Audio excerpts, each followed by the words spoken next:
And so obviously you're making your rounds around, making sure that you're getting known in the community. Two things that I wanted to mention, because obviously this is an area that's very near and dear to my heart. My mother's family, I got lots and lots of cousins and relatives out that way. And one of the big issues, of course, that's just not going to go away is the fracking issue.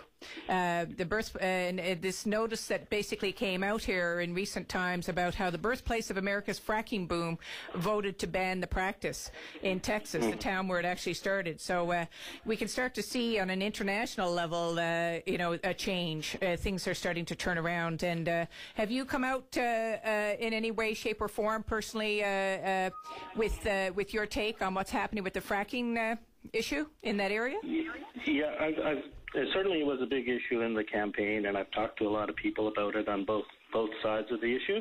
And one of the things the Liberal Party did right from the beginning, I guess, with this issue started to take prominence was to call for an independent panel to look at the fracking issue and to have some public involvement and public discussion and public debate so we could really understand what the implications of going forward with this industry, if as Nova Scotia has done, they should have a go slow process. And that would be great, but my understanding is that the population, the public, especially in the area, are not very satisfied with the makeup of that independent panel. That there's not really anybody from the region or somebody who has economic interests and such at play.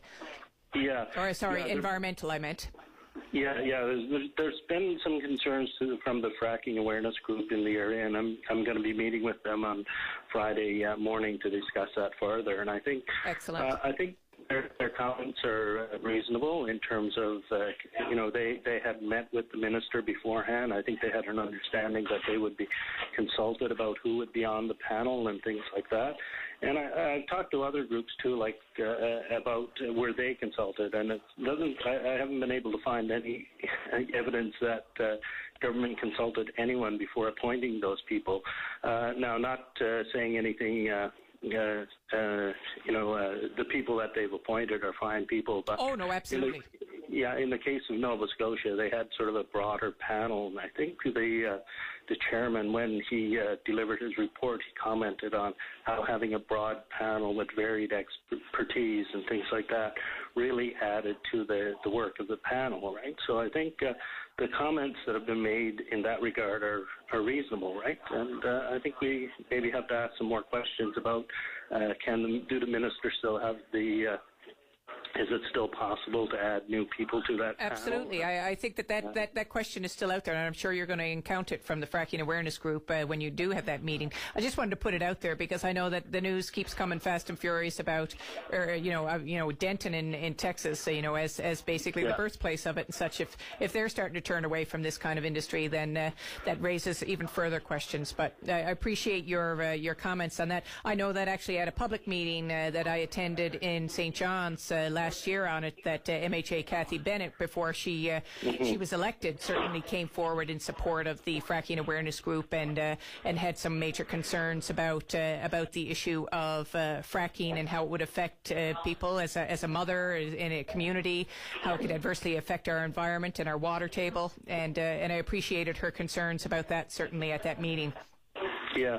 Kathy is going to be at the meeting with me with the fracking awareness group. She's going to be in Stephenville doing some consultations and things like that related to her to the Let's Connect Economy sessions that she's holding around the province. So as part of that sort of process, we're going to meet with the fracking awareness group and also with the Chamber of Commerce in the area. Well, that's great, and I certainly hope that she sticks to her guns on her vantage point in that. And the other thing I wanted to mention to you while I have you on the line is that in my preamble I mentioned that I was out to St. George's. I attended a Newfoundland Aboriginal Women's Network cultural retreat in St. George's, and what a phenomenal event. If you have not had the time or the opportunity to get to know some of those fine women that are running that association in St. George's area, I would highly recommend that you get out there and meet some of them. them, because these are the community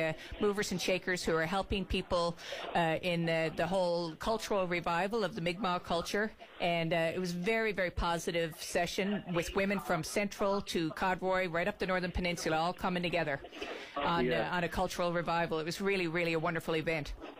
Yeah, I was out to the powwow earlier on this summer, and I was really impressed with the event. And also, I'm aware of a lot of the women who are involved with that organization are very active in the community.